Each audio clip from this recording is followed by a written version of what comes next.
Bien, vamos a leer la palabra de Dios. Tercera de Juan, versículo 11 al 15. Dice la palabra de Dios: Amado, no imites lo malo, sino lo bueno.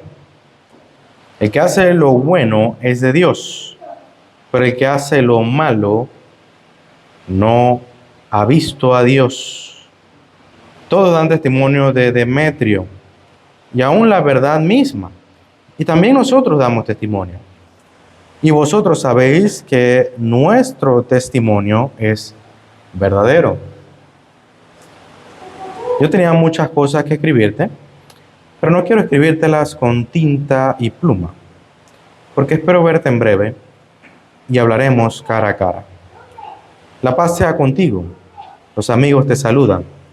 Saluda tú a los amigos, a cada uno en particular. Padre bueno que estás en los cielos, santificado sea tu nombre. Te pido, Dios, en tu infinita misericordia y gracia, que tú nos bendigas en esta mañana, que tú nos instruyas en esta mañana, que pueda ser yo instrumento tuyo para la exposición de tu santa voluntad a cada uno de mis hermanos, y que cada uno de nosotros, incluyéndome, seamos edificados, corregidos, transformados a través del poder de tu palabra. Que tu Espíritu Santo nos instruya, nos capacite a través de tu palabra, oh Dios. Gracias, Señor, por este tiempo, en el nombre poderoso de tu Hijo amado Jesucristo. Amén y amén. Bien, mi querido hermano, esta es la parte final ya de la tercera epístola del apóstol Juan, y como ya mencioné, es el tercer nombre propio que hace mención el apóstol Juan. El primero es el destinatario de esta carta, a Gayo, ¿verdad?, el anciano. En segundo lugar, se hace mención de un hombre en particular, del cual expusimos previamente, Diótrefes, del cual se convierte en un testimonio en las Escrituras de lo que no debemos hacer, de lo que no debemos ser. Y por último, a Demetrio, que algunos teólogos identifican como aquel hombre en el libro de los Hechos llamado Demas, ¿no? Algunos creen que puede ser él, ya que es y comparte la misma raíz de su nombre en el griego, y algunos consideran que sería un diminutivo de su nombre completo, que es Demetrio. Sin embargo, no tenemos evidencia de ello.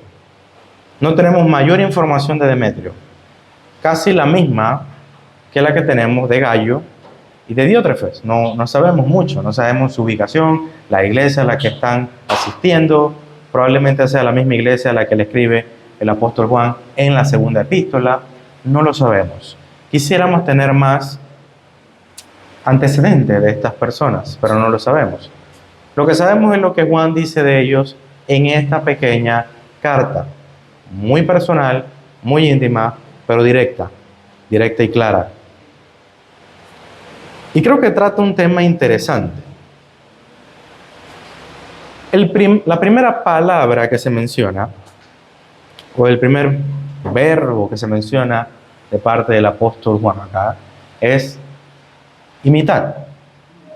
En este caso, él dice: no imitéis lo malo, sino lo bueno. El término acá que nosotros estamos viendo, y es que es lo que vamos a estar estudiando en esta ocasión, es acerca del mandato a imitar lo bueno. A imitar lo bueno. Una de las cosas que personalmente me preocupa dentro de la iglesia es que hay dos problemas referentes al imitar lo bueno o lo malo. Irónicamente, hay muchos cristianos que consideran, en un sentido, una causa del individualismo, consideran que no deben, bajo ninguna circunstancia, vivir una vida imitable para el resto de las personas. Eso es una causa del individualismo. ¿A qué me refiero? De que consideran que no importa la opinión de los demás acerca de mí. ¿Cuántas veces usted no ha visto este tipo de expresión? A mí no me importa lo que diga la gente de mí. No me interesa. De nada sirve que piense mi vecino, que piense mi esposa, mi esposo, ¿verdad? Mis hijos acerca de mí. No me importa la opinión de nadie más. Esto es una causa de la cultura individualista en la que vivimos. Y consideramos que no debemos dar cuentas de absolutamente nada a nadie. Cabe destacar que esto siempre es bajo una connotación y contexto particular, siempre que esto sea evidentemente algo negativo acerca de nosotros. Cuando es evidente que nuestra conducta, comportamiento o hechos son negativos, es cuando emergen estas palabras. Cuando queda notorio ante nuestra familia, ante nuestros amigos, que la forma de conducirnos a nosotros es negativa, infructífera, es evidente que las críticas o las opiniones van a surgir. Y no importa cuál forma tenga, puede ser una crítica constructiva, con amor, o puede ser una crítica o un juicio a las espaldas de uno. En cualquier forma que tenga, la reacción será la misma. No me interesa, no me importa. Porque no queremos ser confrontados con nuestra realidad. Y como dije, no importa la forma. La reacción de parte de nosotros, de parte de los hombres que no reconocen a Cristo, que no buscan ser corregidos por su palabra, será la misma. Será una reacción de cinismo y rechazo a la observación. Por otro lado, hay una tendencia también a decir lo siguiente, que no debemos imitar a nadie, no debemos imitar a los hombres, no debemos buscar ver a los hombres, porque los hombres son pecadores, falibles, imperfectos. Entonces, me declaro culpable, en este caso, mi querido hermano, si alguna vez lo he dicho o lo he insinuado. La realidad es que debemos tener mesura a la hora de decir esto y contextualizar bien nuestras palabras. Porque la realidad, mi querido hermano, es que cuando a veces decimos esto es porque corresponde al primer problema. Y el primer problema es que nosotros no queremos dar cuentas a nadie. Pero la realidad es que mi persona y todos los que estamos aquí damos cuentas. Y mi persona, yo, debo dar cuentas a cada uno de ustedes. ¿De qué manera? Bueno, debo ser ejemplo para cada uno de ustedes. Si mi forma de conducirme, usted la ve y dice, bajo ninguna circunstancia, yo voy a imitar las acciones, palabras y hechos del hermano David, algo estoy haciendo mal. Algo estoy haciendo mal. Y es por eso que muchas veces llegamos al segundo problema. El segundo problema es que consideramos y le decimos a la gente, hermano, no vea a los hombres, no se fije en los hombres, no imite a los hombres. Porque, mi querido hermano, la realidad es que eso refleja mucho de nuestra falibilidad, de nuestra condición actual, y por la cual nosotros mismos evitamos presentarnos a la iglesia como un foco de ejemplo, como una luz que seguir. Evitamos eso, porque la realidad, mi querido hermano, es que no queremos dar cuenta de nadie. Así que un problema lleva al otro. Y creo que es algo que es muy notorio dentro de la iglesia hoy. Ciertamente esto puede confundirse con una forma de idolatría, pero quiero ser muy claro y preciso en el mandato que nos da el apóstol Juan acá. El apóstol Juan Nos dice lo siguiente en la primera frase, amado. ¿A quién se refiere con amado? A Gayo. Recordemos que esta epístola es expresada a Gayo, o sea, hablamos de Diótrefes, etcétera, etcétera, pero no nos perdamos, ¿ok? La epístola se refiere a Gayo y le dice al anciano Gayo, Gayo, no imites lo malo. Y contextualmente, ¿qué es lo malo? Bueno, en los versículos previos ya vimos un ejemplo fehaciente de lo que es el mal actuar y el mal vivir o la mala representación de lo que es un cristiano. Diótrefes, como ya enumeramos en aquella ocasión, no recibía reprensión ni cuestionamientos acerca de su conducta. ¿Por qué? Porque Diótrefes se le escribió una carta a él corrigiéndole sus acciones. Y él dijo, o más bien, Juan dice que no recibe las cartas. Él no nos recibe, dice. Al mismo tiempo, la actitud de Diótrefes es alguien que quiere tener todo el foco de atención. Toda la autoridad que haya en una iglesia, en una congregación, él quiere acapararla. Toda función que la iglesia suponga, él quiere tener injerencia en ella, plena y completamente. En otras palabras, él no tiene otros pastores asistentes, no tiene ni diáconos porque no los necesita, porque eso supone un problema para sus fines. Los fines, gobernar la iglesia. En otras palabras, él quería tomar el lugar que tenía Juan como apóstol de la iglesia. Los apóstoles eran pilares en la iglesia. Esto es orgullo, prepotencia, ya lo vimos anteriormente.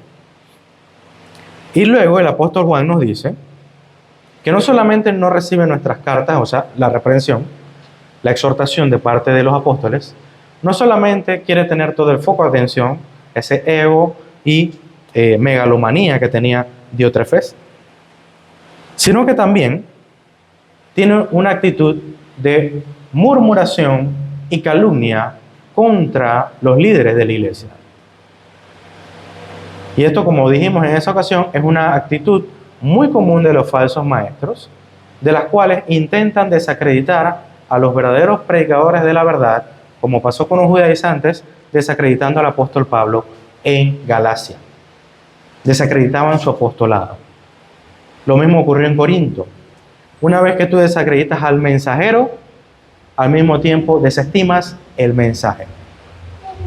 Así que esto es lo que buscaba Diótrefes. Posteriormente a ello, la actitud es simplemente despreciable, porque a los hermanos en Cristo que iban con el propósito de misionar, de llevar el evangelio a toda región, buscaban asilo, ¿verdad?, con sus hermanos, con las iglesias que ya existían, comunidades pequeñas o casas donde ellos llegaran. ¿Y qué hacía Diótrefes? Bueno, dice, no recibe a los hermanos. No está contento solamente con rechazarnos a nosotros, buscar toda la atención, murmurar en contra de nosotros, sino que al mismo tiempo rechaza a sus propios hermanos de las iglesias que asisten o que van a esas regiones. Los desprecia. Y no recibir no es simple y llanamente decir, no tengo espacio en mi casa. No es eso. No recibirlos implicaba, como bien se ejemplifica en el Nuevo Testamento, en los Evangelios, cuando Jesucristo le dice a los apóstoles y a los 70 que Él escogió para llevar el Evangelio, sacúdanse las túnicas, las sandalias, ¿verdad?, y sigan adelante. Bueno, eso implicaba una cosa en particular, que ellos eran arrojados a las calles, a los caminos, llenos de tierra, de arena, ¿verdad?, pedregosos. Ellos no eran simplemente, no tenemos espacio aquí. No, ahorita no gracias, caballero. No, eso no es rechazar en el primer siglo. No recibir a alguien era rechazar y despreciar todo cuanto él significaba o suponía. ¿Qué quiere decir esto? Que estos mensajeros venían con el mensaje del Evangelio. Diótrefes no lo recibía y los repudiaba. repudiaba su mensaje y repudiaba a sus personas. De tal manera que ellos eran arrojados de vuelta al camino de donde ellos provenían.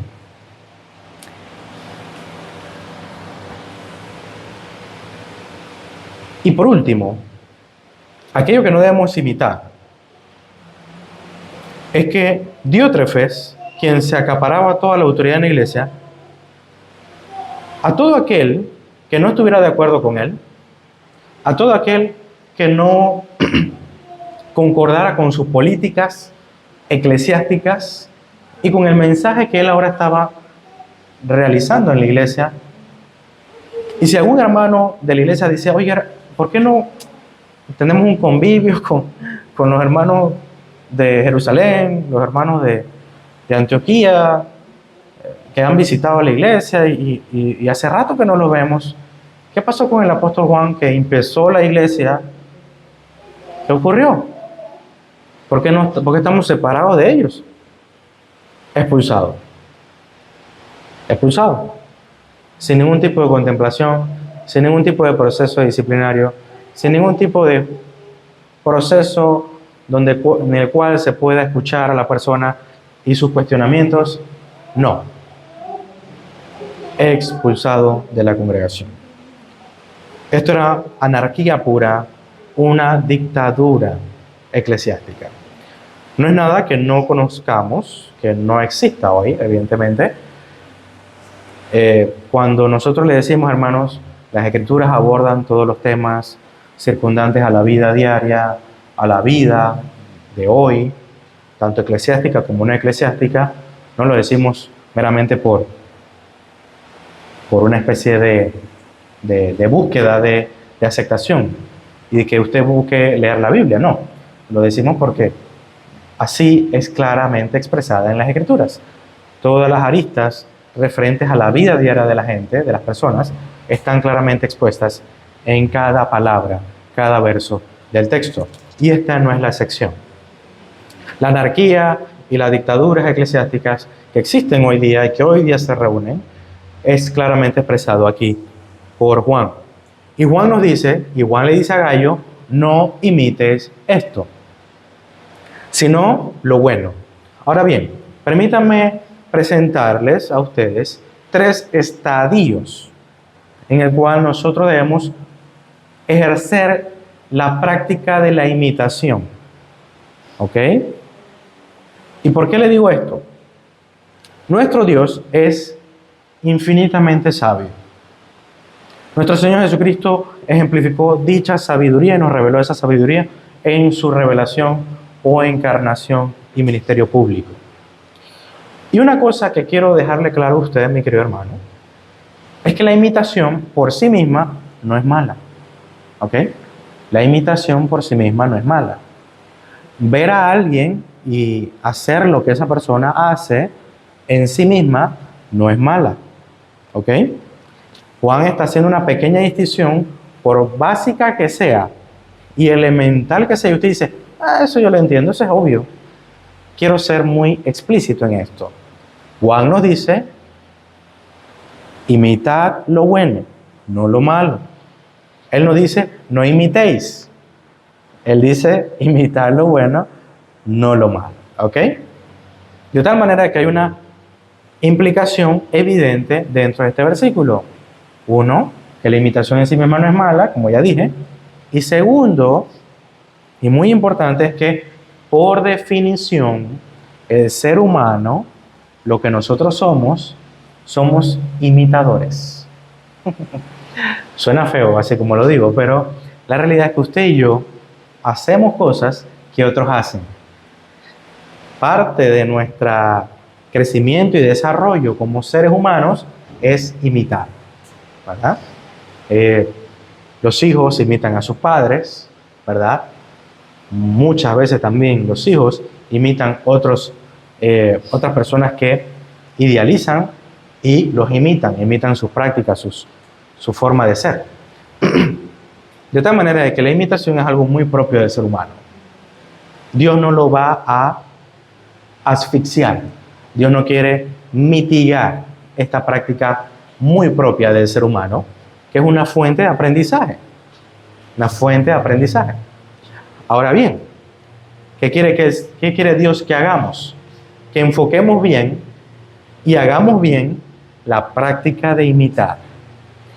3 estadios que debemos tener presentes en las Sagradas Escrituras para imitar como Dios nos manda.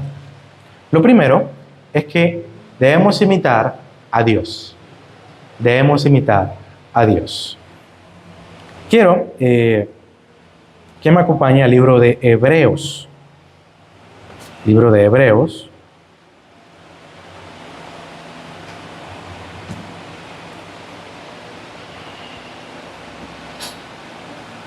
Capítulo 6. Perdón, Efesios capítulo 5, versículo 1. Disculpe. Efesios capítulo 5, versículo 1.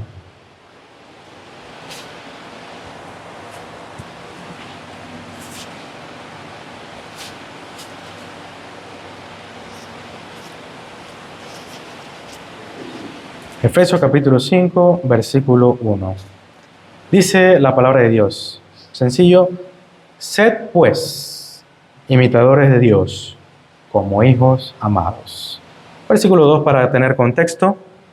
Y andad en amor, como también Cristo nos amó y se entregó a sí mismo por nosotros, ofrenda y sacrificio a Dios en olor fragante. Sed pues imitadores de Dios. Esto es claro en las Escrituras y a la cual debemos tener especial atención. Lo primero que debemos hacer es ser imitadores de Dios. ¿En qué sentido? ¿Acaso debemos, verdad, hacer aquellas cosas que solo Dios puede hacer? Evidentemente no. Casualmente, en diferentes clases de doctrina, en los estudios de la confesión, nosotros constantemente vamos a hablar de este tema, acerca de los atributos comunicables de Dios.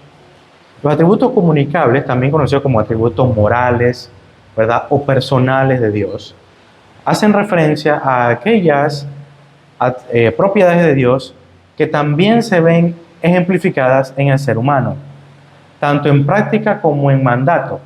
¿Qué quiere decir eso? Por ejemplo, Dios es santo, santo, santo.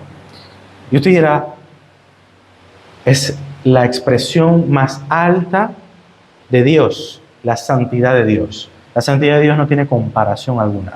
Y cuando usted diga eso y crea eso, está diciendo una gran verdad. No hay comparación. Sin embargo, las Escrituras nos dicen a usted y a mí que debemos ser santos, como Él es santo. El apóstol Pedro nos deja claro que nuestro deber como hijos de Dios es ser santos como Él es santo.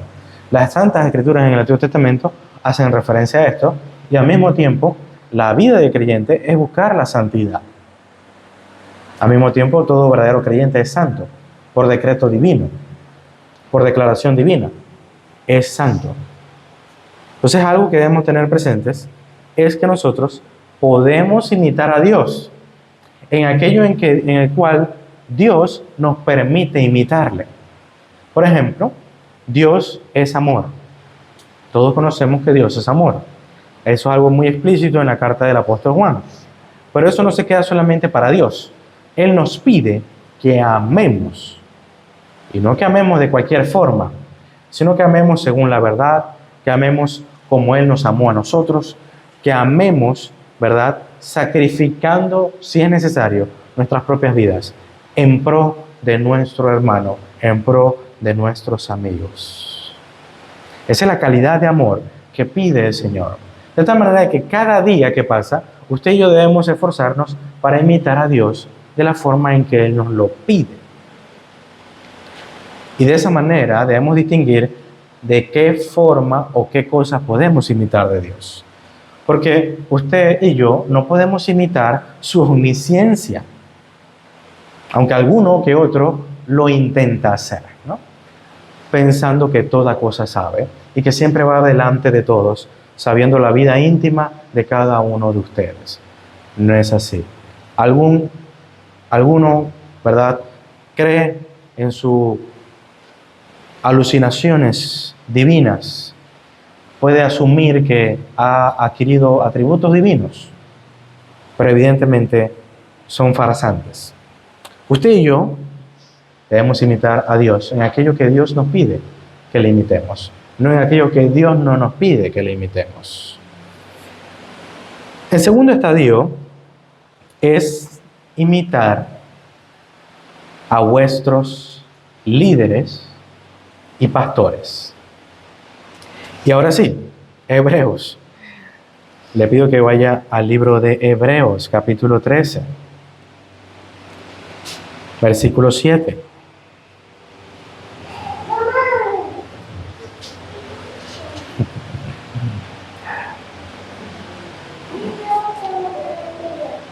Hebreos 13, versículo 7. Dice la palabra de Dios: acordaos de vuestros pastores. Cuando dice acordaos, se refiere no solamente a, ay, el hermano. No, se refiere a que oremos por ellos. Y le exhorto a que oremos por nuestros pastores en Panamá, como lo hacemos siempre. Asimismo, orar por los líderes, mi persona y el hermano Isaí, que nos tenga presente en sus oraciones. Que os hablaron la palabra de Dios. Considerad cuál haya sido el resultado de su conducta. Consideren su conducta e imitad su fe. Esta es la exhortación del escritor de Hebreos a la iglesia. Iglesia, oren por sus pastores, consideren la enseñanza de sus pastores, vean el resultado de su vivir como creyentes, ¿verdad? Su conducta día con día, y al mismo tiempo, al hacer esto, imiten esa fe que tienen ellos. Imiten su vida de oración, imiten su asidua pasión por la lectura de las Escrituras y por su entrenamiento teológico. Imiten su generosidad, imiten su gentileza con los hermanos, su templanza, imiten cada cosa buena que puedan ver del ejercicio de la fe de sus pastores. Y esto lo digo porque hay que distinguir la imitación, ¿verdad?, de su hermano, de sus pastores. Sus pastores son su principal, dentro del contexto eclesiástico, dentro de la comunidad eclesiástica, es su principal modelo a seguir como iglesia, en el contexto de la iglesia, ¿no? Evidentemente, todos y cada uno de los que somos miembros de la iglesia, incluyendo los pastores, debemos imitar a Dios, debemos imitar a Cristo, ¿verdad? Pero en consecuencia de eso, la iglesia debe imitar a sus pastores, si los pastores imitan a Cristo. ¿Ok? El tercer estadio que quiero expresar con ustedes, podrán imaginarse que ya lo he mencionado, es imitar a nuestros hermanos. Y para ello le invito a que ahí mismo en la epístola de Hebreos, en el capítulo 6, versículo 12.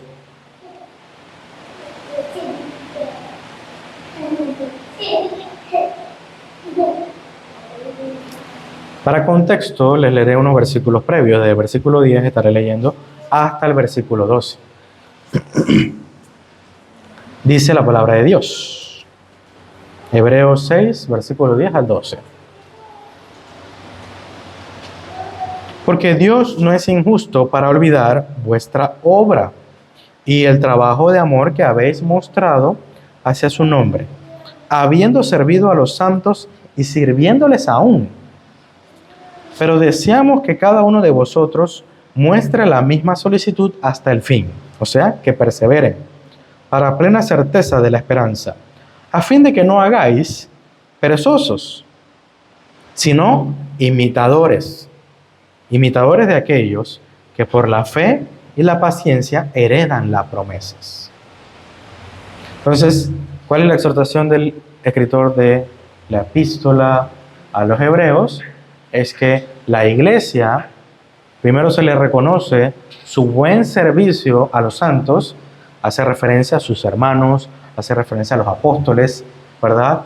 De que de alguna manera tuvieron relación con esta iglesia y cómo esta iglesia les sirvió a ellos, tanto a los apóstoles como a los hermanos. Les sirvió a los santos y al reconocerles eso, luego les explica que desean que perseveren hasta el fin. Este ejercicio de la fe que tienen sea hasta el fin, no momentáneo, no temporal, sino hasta el fin.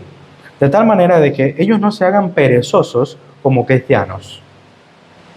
Y eso es una cosa muy importante y relevante para nuestros días, porque muchos pueden malentender que la salvación por gracia a través de la fe, que es algo único, que es algún momento en la vida. Alguno puede decir, ya yo soy creyente, ya yo me salvé y listo. Ya no necesito hacer más nada, si la salvación es por obras. Me quedo en la casa, si quiero voy o no voy a la iglesia, si quiero no doy, o ofrendo, no ofrendo, da igual. Si quiero aporto, no aporto a la caja, ¿verdad? Para generosidad de las personas.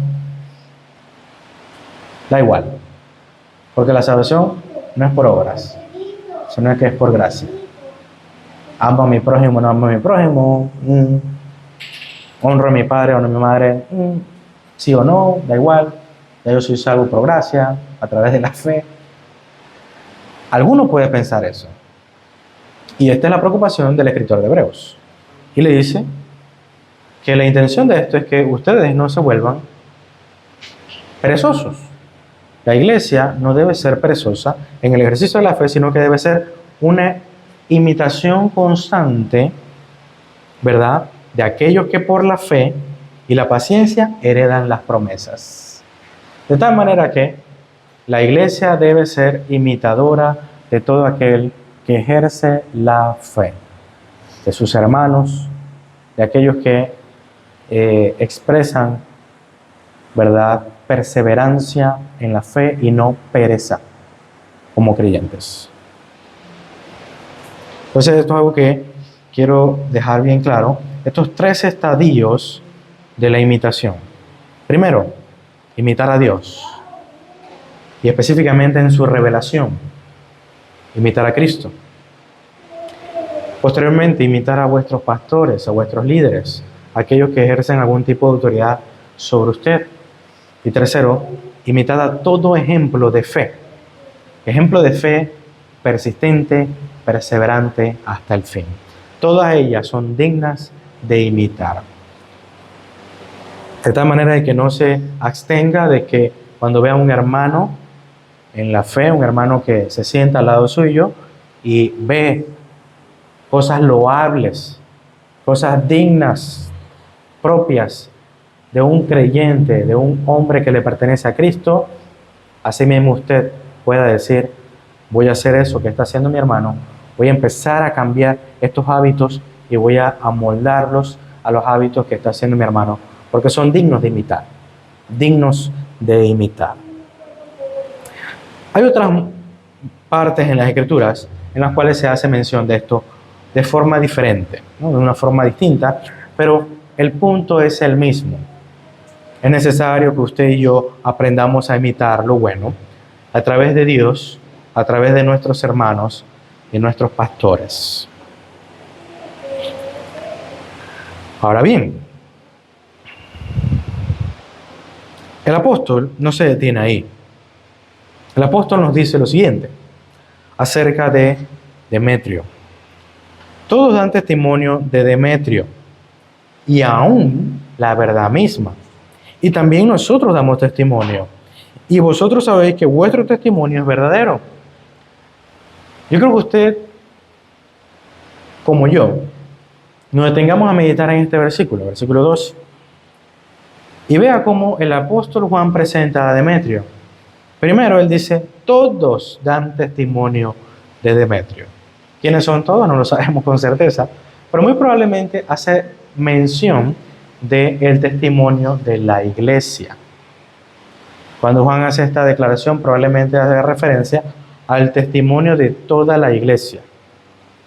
De toda la iglesia. Y segundo, dice, y aún la verdad misma. ¿Qué le está diciendo Juan a Gallo? Juan le está diciendo a Gallo, ¿recuerdas a Diótrefes? Sí, sí. Bueno, a él no lo imites. No imites lo malo. No hay nada que imitar de Diótrefes. Juan, Gallo, ¿recuerdas a Demetrio? Ah, sí, sí, el hermano Demetrio. Bueno, imita todo de él. Imita y sigue sus pasos a este hombre. Y te voy a decir por qué. Todos dan testimonio de él. Todos. No solamente todos dan testimonio de él. Míralo. Míralo. La verdad misma da testimonio de él. Cuando Juan hace referencia a la verdad misma, no se refiere específicamente a Cristo como la verdad, Cristo es la verdad, y quizá tampoco se refiere a las Escrituras, que sabemos que la Escritura es verdad, ¿verdad? Toda la palabra es verdad. No hace referencia a eso. Juan muy probablemente se está refiriendo al hecho de que su propia vida es verdadera. Y ciertamente la podemos validar con las Escrituras, la podemos validar con Cristo como ejemplo, ciertamente, pero su propia forma de vivir ante el ojo nos dice, eso es verdad. La forma de actuar es verdadera. Ciertamente, Cristo es el estándar, la palabra es el estándar por el cual juzgamos la forma de conducirse de Demetrio. Pero cuando Juan dice esto, quiere decir que su propia forma de conducirse es tan evidente, evidentemente genuina, íntegra y conforme a la voluntad de Dios, que tú podrás llegar a la conclusión de que todo lo que hace es verdad. Todo cuanto actúa es verdadero.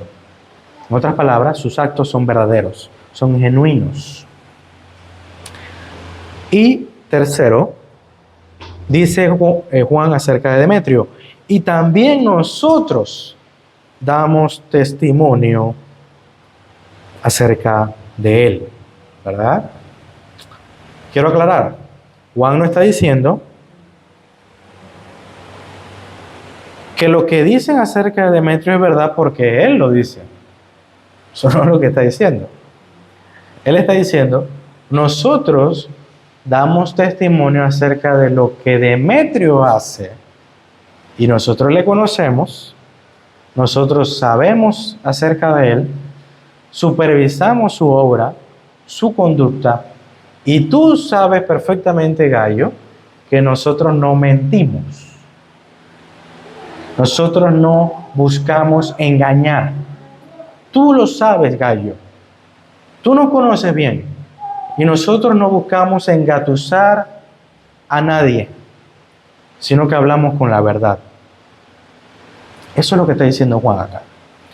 Juan apela a Gallo y que conoce a Juan. Tú me conoces bien, Gallo. Tú sabes bien quién soy. Y yo doy testimonio de Demetrio. Doy, como nosotros podemos decir en algún momento cuando nos piden la referencia a alguien. Nos piden un albañil, nos piden un electricista, ¿verdad? De confianza. Y usted dice, fulano, mira, te recomiendo a fulano. Fulano es tremendo en su trabajo, cobra a lo justo y al mismo tiempo trabaja con diligencia y rapidez. Y la otra persona llama a fulano confiando en usted, en su palabra, porque usted es amigo de él lo conoce a usted y confía en su criterio. De tal manera de que Juan le está diciendo a Gallo, tú me conoces, yo te conozco, Gallo. Tú sabes perfectamente que yo no te voy a mentir. Yo doy mi vida por el testimonio de Demetrio. Haz lo que Demetrio. Haz lo que Demetrio. De tal manera, mi querido hermano, que usted y yo debemos recordar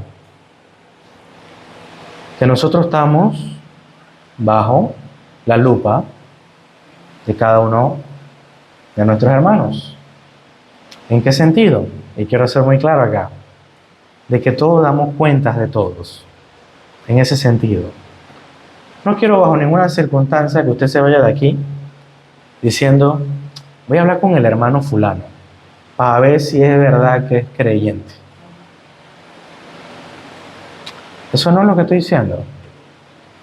Si su forma de conducirse e interrelacionarse con su hermano es para ver cuántas manchas tiene en su túnica o cuántas arrugas tiene en sus vestidos, usted no es mejor que Diótrefes. Usted es tan egocéntrico, tan insensible, carente de amor por el prójimo como Diótrefes. Usted no es como Demetrio.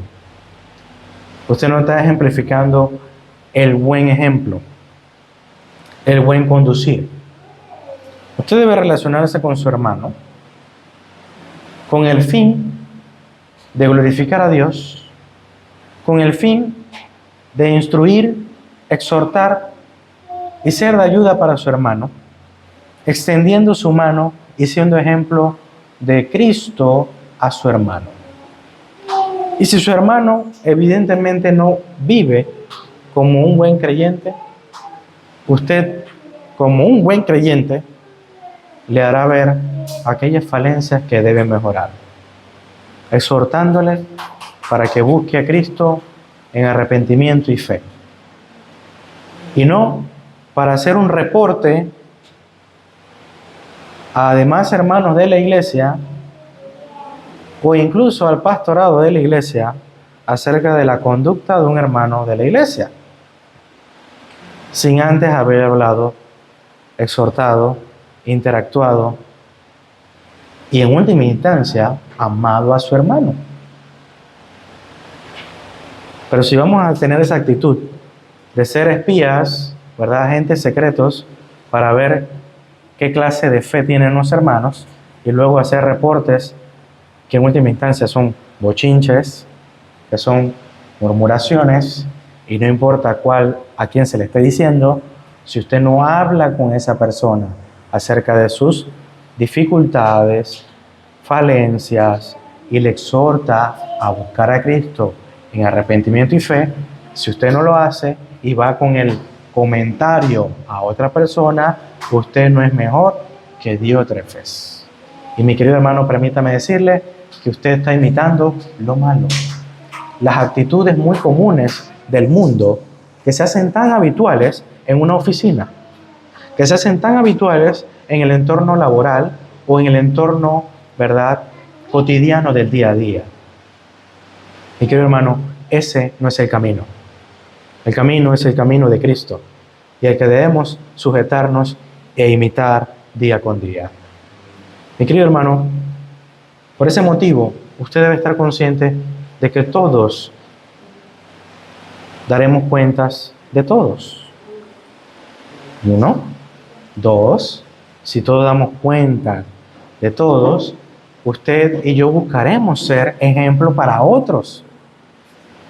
Y 3, y muy importante, si usted sabe la importancia de ser ejemplo de otros, usted también buscará modelos a seguir, que sean dignos de imitar. Mi querido hermano, que de nosotros podamos decir algún día, mañana, si es posible, como dice el apóstol Pablo, sed imitadores de mí, así como yo soy de Cristo. El apóstol Pablo deja claro que él imita a Cristo en cada cosa que hace. Cada obra que se propone, cada palabra que emite de sus labios, cada pensamiento que se propone, va gobernado por Cristo mismo. Que un día usted y yo podamos presentarnos a otros hermanos y decirles a otros hermanos, hermano, imítame. Tú sigue mi estela, sigue mi camino. Por donde yo pongo el pie, pon tú tu pie. ¿Por qué? Porque allí está la huella de Cristo, no la mía.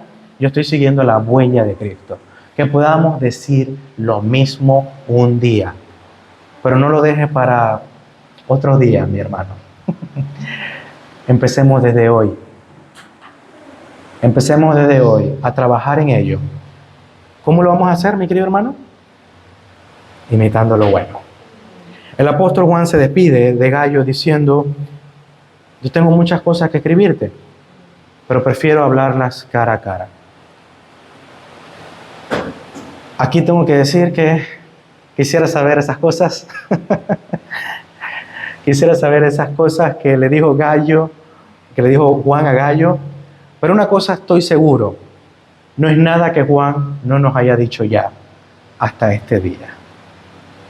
Aquellas cosas que le dijo Juan a Gayo, alguna cosa personal seguramente, pero no es nada que Juan ya no nos haya dicho a lo largo de estos casi 5 años que hemos estado estudiando la teología de Juan, el Evangelio de Juan, la primera epístola de Juan, la segunda epístola de Juan, hasta este día, ¿verdad? 30 de marzo del 2025, hasta aquel 9 de septiembre del 2019, cuando por primera vez nos reunimos en una casa e iniciamos a estudiar el Evangelio de Juan. Nada diferente de lo que haya recibido Gayo es diferente a lo que hemos recibido de Juan a lo largo de estos estudios. La paz sea contigo, mi querido hermano. Es lo que nos desea el apóstol Juan, tanto a Gayo como a mi persona y como a cada uno de nosotros. Que la paz de Dios sea con cada uno de nosotros. Damos gracias al Señor. Padre bueno que estás en los cielos, santificado sea tu nombre. Te damos gracias por tu palabra. Gracias por este tiempo. No solamente por esta exposición, sino por estos 5 años en los cuales hemos podido expresar a lo largo de tu Evangelio, a lo largo de estas 3 epístolas inspiradas por ti, oh Dios, y expresarlas a la iglesia, exponerlas, reconociendo el privilegio enorme que es el simple hecho de tener tu palabra en nuestras manos, pero aún más de tener tu palabra en nuestros corazones. Ayúdanos, Señor, a que cada exhortación, cada mandato, cada palabra que tú nos has enseñado durante este tiempo, podamos ponerla por obra. Gracias, Señor, en el nombre poderoso de tu Hijo amado Jesucristo. Amén y amén.